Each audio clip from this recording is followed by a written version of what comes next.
Bonjour à tous, bienvenue sur Westrack.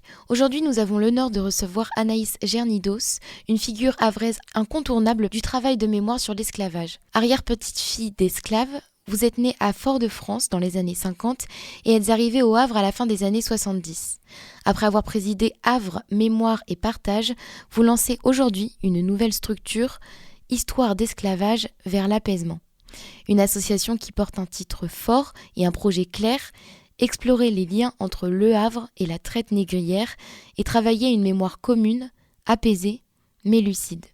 Anaïs Gernidos, bonjour. Bonjour Mani, merci de me recevoir. Parlez-nous un peu de votre nouvelle association. Qu'est-ce qui vous a poussé à ouvrir ce nouveau chapitre ? C'est de façon à resserrer un petit peu plus sur la compréhension et l'explicitation des liens entre les Antilles et notamment la Martinique et le Havre. Parce que tout me ramène vers la Martinique en fait, dans les archives, dans les livres. Et lorsque je parcours la région, il y a des liens très très forts et très très anciens avec la colonisation en fait, depuis 1635. Et ça m'a intéressé de comprendre de manière plus précise comment cette mémoire-là vivait encore en Martinique et au Havre. Le Havre a été bombardé. Donc les traces, elles ont disparu. Il faut les chercher, il faut de la patience. Et la chance que j'ai, c'est d'être née en Martinique. Et quand je trouve un nom dans les archives, ça me parle aussitôt. Et je fais le lien avec la Normandie. Les Antillais que nous sommes ignorent totalement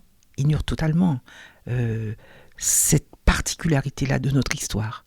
La première vague de colonisation martiniquaise et guadeloupéenne, elle est normande. La première souche de population est normande. Et comme il n'y avait pas de recensement avant 1660, quand les colons normands sont arrivés, moi ça m'intéresse de retrouver les traces, de retrouver les noms, de retrouver les vestiges de cette mémoire-là, pour justement restituer une identité peut-être un peu plus fine, un peu plus subtile, un peu plus large. Dans le nom de l'association, il y a le mot apaisement. Que mettez-vous derrière ce terme ? Ça vient du fait que je remarque que ce sont des questions qui sont facilement inflammables. Et moi, je pars du principe que nous ne sommes pas comptables des erreurs de nos pères. Père P-A-I-R-S ou Père P-E, accent grave, R-E-S. Et l'importance du dialogue, c'est de justement essayer de comprendre cette mémoire collective. Parce que nous sommes des sans-mêlés. Et des deux côtés de l'Atlantique, il y a des réponses, mais il faut les chercher. Non, c'est vrai que certains diront que ce travail de mémoire, il réveille des blessures, mais vous auriez plutôt tendance à penser que c'est une manière d'aller de l'avant. Ah ben absolument, on a une blessure, si on ne s'en occupe pas, on ne peut pas la réparer. Et ce dont je me rends compte, c'est qu'il y a beaucoup d'approximations qui sont liées à l'ignorance ou à la méconnaissance. J'étais dans ce cas-là. Aujourd'hui, il y a un travail énorme qui a été fait pour mettre à la disposition des gens qui veulent savoir des documents qui nous permettent de comprendre. Et quand on va dans les documents, eh bien, les choses sont tellement complexes. Il y a un livre qui m'a vraiment bousculé, c'est le livre de Frédéric Régent qui s'appelle Les livres de couleur. Lorsque vous lisez ce livre, vous vous rendez compte que l'histoire de la colonisation aux Antilles n'est pas faite de deux strates, les blancs et les noirs. Il y a toute cette strate des libres de couleur qui eux aussi possédaient des esclaves. Donc ça tempère complètement la manière clivante de regarder cette histoire-là et de la lire en noir et blanc. Vous dites que la transmission de cette mémoire collective, elle est essentielle parce qu'elle nous oblige à réfléchir au respect de la différence. Et selon vous, qu'est-ce qui relie directement l'esclavage et le racisme qu'on retrouve aujourd'hui en France ? C'est la manière dont l'assignation des Noirs a été organisée à partir d'ordonnances royales qui ont désigné ces peuples africains à cette place-là. Quand il est dit à la controverse de Valladolid que les Noirs n'ont pas d'âme mais les Amérindiens, oui, et ça va justifier la mise en esclavage massive. Ensuite, le monde est chrétien et l'Église elle-même donne l'autorisation de la traite et de l'esclavage. À partir du moment où ce sont les deux grandes puissances, la royauté et l'Église, qui va donner l'autorisation au peuple européen de faire de la traite, on peut expliquer que 4 siècles ou 5 siècles plus tard, le regard des gens soit conditionné. Il faut du temps pour décoloniser les imaginaires des gens. Et vous pensez qu'en mettant l'accent sur ce travail de mémoire, ça peut éliminer ces discriminations ? Je pense que c'est en dialoguant, en expliquant, qu'on fait tomber les a priori. Depuis que je fais ce travail, je suis amenée à souvent aller dans le pays de Caux. Il n'y a pas de diversité dans ces villages reculés. Donc les gens, ils ont une manière de vous regarder parce que vous êtes une curiosité quelque part. Et ils interrogent votre différence. Et je remercie d'ailleurs les associations et les enseignants qui me demandent de venir rencontrer les élèves. Et selon vous, qu'est-ce qu'un bon travail de mémoire ? Quelles sont les conditions pour qu'il soit juste ? J'ai envie de vous dire l'apaisement, la patience, l'acceptation que c'est comme ça, en n'utilisant pas de violence. Nous qui sommes des descendants de ces personnes qui se sont levées l'arme au poing pour gagner leur liberté, je pense qu'aujourd'hui, nous ne pouvons pas nous permettre d'être dans cette violence-là. Je pense que c'est une histoire qui est tellement lourde et qui est tellement complexe qu'elle mérite qu'on l'aborde avec beaucoup de pondération et beaucoup de tempérance. Depuis 2006, chaque 10 mai est Journée nationale des mémoires de la traite et de l'esclavage.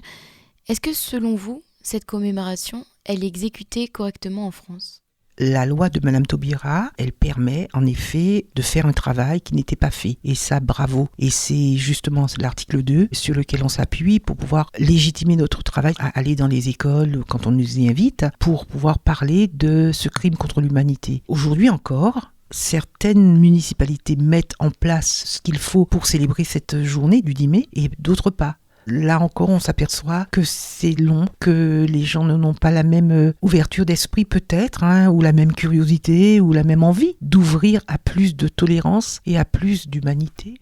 Quand vous évoquez les grandes familles havraises impliquées dans la traite, est-ce que vous sentez encore aujourd'hui des résistances ou même des tabous ?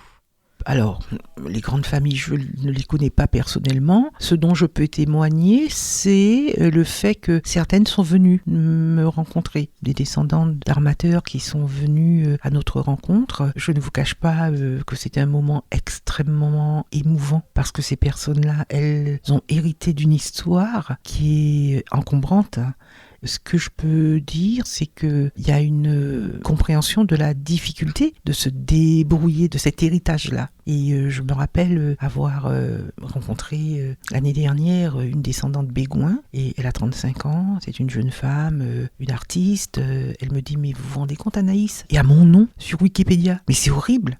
Elle m'a fait l'honneur de me montrer son arbre généalogique et ça part de son nom et ça remonte directement, c'est sa mère. Et ensuite, ça remonte jusqu'au comte Béguin et les Fouaches. C'est incroyable, c'est incroyable. Et ensuite, nous sommes allés à la maison de l'armateur ensemble.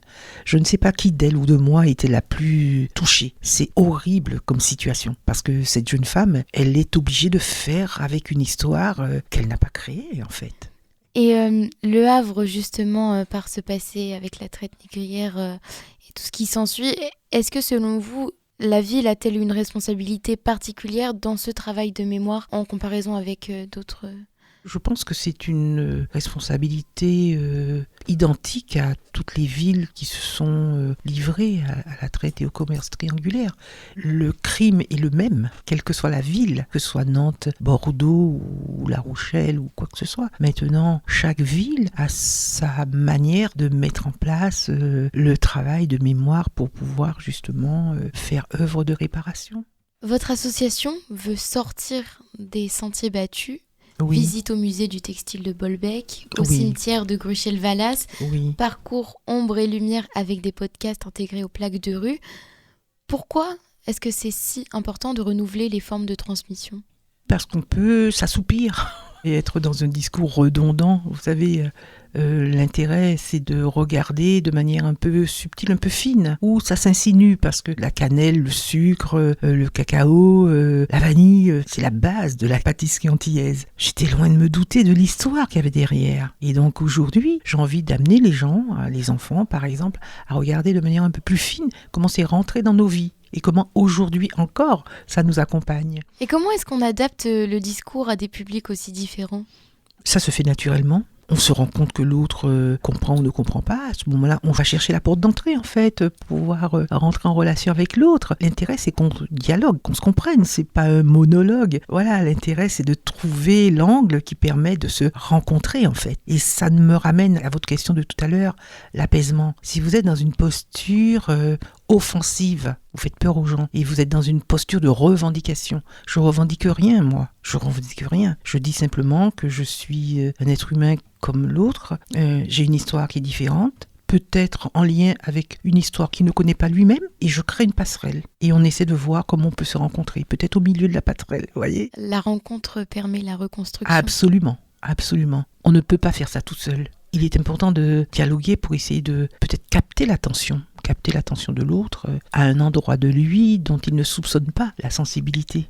En fait. C'est le message que vous essayez de faire passer avec complètement. votre association. On n'obtient pas les choses par la force. C'est contre-productif, ça crée l'inverse. Je n'accepterai pas qu'on me bouscule. Ça ferait monter chez moi de la résistance. Et vous pourriez toujours parler, je ne vous écouterai pas. Donc je me mets à la place de l'autre. C'est pareil, on ne bouscule pas les gens, on les aborde avec respect. C'est la moindre des choses. Merci beaucoup, Anaïs Gernidos, d'avoir accepté notre invitation. D'abord, toutes les informations vous concernant sont disponibles dans la description de ce podcast sur notre site westrack.com. À bientôt sur Westrack.